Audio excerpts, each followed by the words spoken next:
Hi guys, welcome back to another video, and today I'll be providing an initial preview of the new Forza Motorsport, as I've been fortunate enough to get early access to a preview build of the game that gives me access to the initial campaign experiences, including the Builders Cup career mode. This preview is on Xbox only, so I can't give you details on the PC side, which would include things like ultra wide monitor support or triple monitor support, and also multiplayer isn't available. In the full game there'll be 20 real world and fictional tracks to race on. I've got access to 5 of them, which are Maple Valley, Hakone, Grand Oak, Mugello and Kyalami, with the different tracks having varying levels of difficulty to test your ability. The full game will feature dynamic weather, where it will change in real time and in turn affect track conditions, making it more challenging to race in wet or snowing conditions. There'll also be rubbering in, where as you race around the track, the tyres will deposit rubber on the track surface, and this will make the track grippier, but it will also make it more difficult to overtake. The track temperature will also affect the grips on the cars, and crowds at the tracks will be animated in, so they'll react to the race, where they'll cheer or even boo the drivers.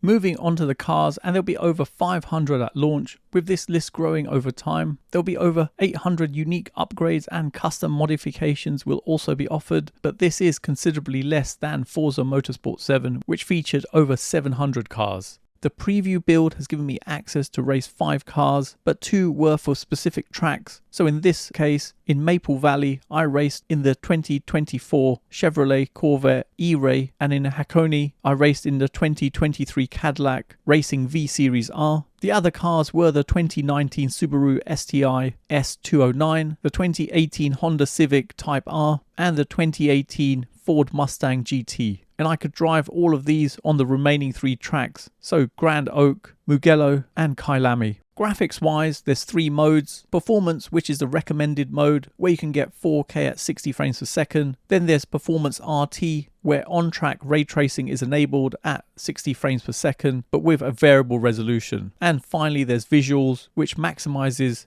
4K visual quality on track with ray tracing at 30 frames per second. In visuals mode, it honestly looks incredible with the level of detail given to your surroundings. You can see the developers have fully utilized ray tracing to give an impressive racing experience. Even in the cockpit view, it looks impressive, as you can see flags flying in the wind to the reflections on the road, trees and general surroundings. Even in the cockpit view, on the front windscreen, you can see reflections of your gloves. And when bumping into the side barriers containing tyres, you'll see all the tyres shake from the impact. But I did notice some inconsistencies here, where one of the tyres appeared out of the barrier. In comparison to Forza Motorsport 7, there's a big improvement in graphics and performance, giving a seriously impressive gaming experience. There's 6 different fields of view options, so a near and far chase camera, driver and cockpit view. With the driver view you can see the wheel, and depending on the car you choose you can also see the side mirror. Then there's hood camera and bumper camera, and performance in each view is equally as good, and I didn't notice any issues. Viewing wise, I was only able to test on a single 4K screen at a 16:9 aspect ratio, as consoles don't support ultra wide or multiple monitors.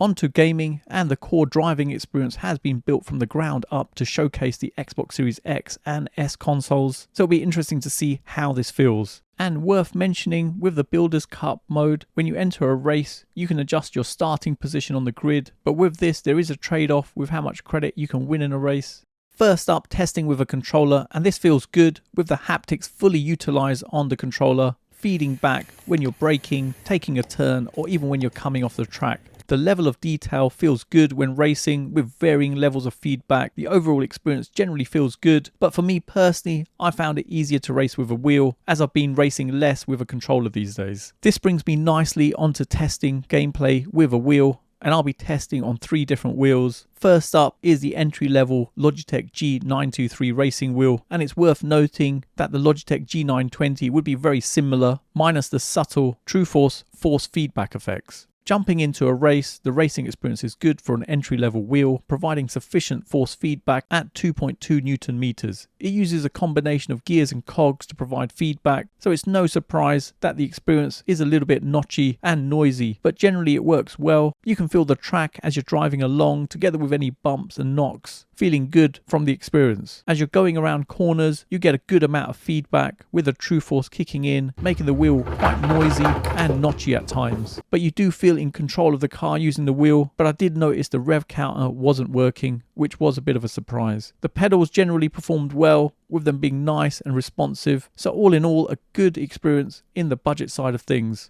On to the second wheel, and this is the Moza R3, one of the latest wheels from Moza. With console compatibility, it has a peak torque of 3.9 Newton meters and is a direct drive wheel where essentially a steering wheel is mounted directly onto a motor to give a more accurate racing experience. The difference between this and the entry-level Logitech wheel is night and day, with the racing experience being massively better. It feels really smooth, refined, and gives a good amount of detail from bumps, curbs, and the track itself. The level of detail feels much better than the Logitech wheel, and it helps to accurately feel the force feedback, with it feeling much more refined and detailed. The paddle shifters performed well, shifting through the gears too. I wasn't impressed with the experience with the pedals, as the brake just had a smooth motion, not like a real car, as it didn't come with a dampener or spring. But this can be improved by adding the performance kit for the brake, and this makes a massive difference to give a more progressive and realistic feel to the pedal. And testing out the final wheel, I've got the Fanatec CSL DD with boost kit, taking the power from 5 Newton meters to 8 Newton meters of torque.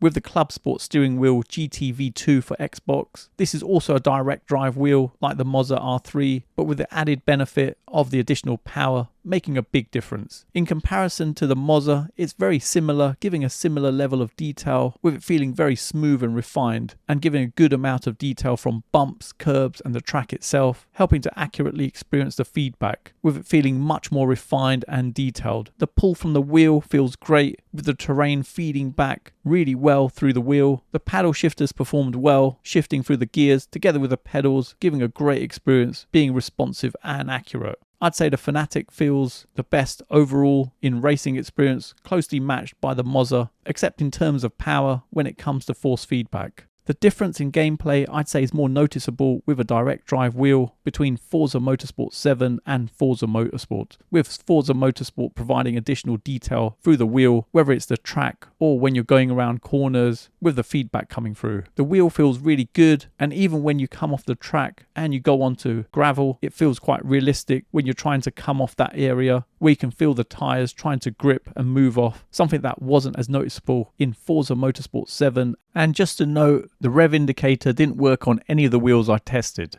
In comparison to Forza Horizon 5, which is a different genre of game, with it being more of an open world racing game with an arcade feel, but racing on this with a wheel does feel erratic at times, with you quite easily losing control in a race. Forza Motorsport is more of a sim racing game, but not to the detail given from something like iRacing or Assetto Corsa Competizione, but similar to the Gran Turismo side of things, with you being able to purchase cars and customize them to race, which is what I really liked about it, making it quite an enjoyable experience from what I've experienced so far. From the small number of cars and tracks I've experienced, I'd say Turn 10 Studios have done pretty well with the quality in graphics and improvement in gameplay through feedback. Even the cinematic scenes look really impressive, and I'd be keen to see how the final game fully polished up fares up and to see how well multiplayer gaming works. So there you have it, you've come to the end of another video, and I hope it's helped anyone wondering what the new Forza Motorsport is like. Details are in the description below, including purchasing links. And if you have any questions on this, then let me know in the comments below. For those of you who've got to the end of this video, please leave a comment with Forza, as it's nice to see who's got to the end of my video, and hopefully you guys enjoyed it. You can follow me on my socials. Don't forget to hit the like button, subscribe to the channel, and turn on notifications to be notified of my next release. Thanks for viewing, and see you in the next one.